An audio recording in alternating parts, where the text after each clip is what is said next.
Hi, as a mindful therapist and a holistic wellness coach at Atha JIva, I like to ask my clients what they would like to eat on an ideal day that helps to energize their mind and bodies.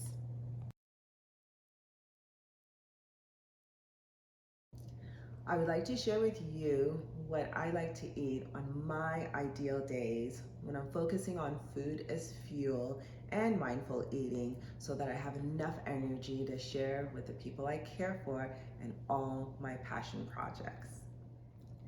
I typically start my day with a cup of green tea, and then after my workout, my mindful movement practice, I have my green smoothie.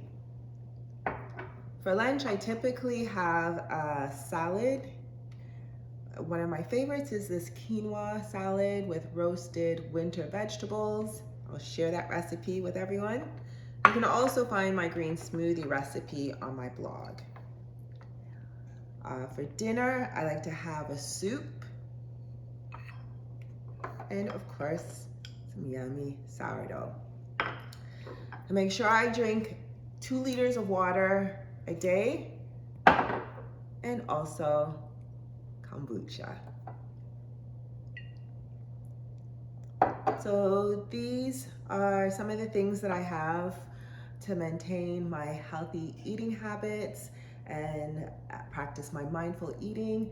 Please stay tuned for more tips and more shares on how to energize your day with food that fuels your body and your mind.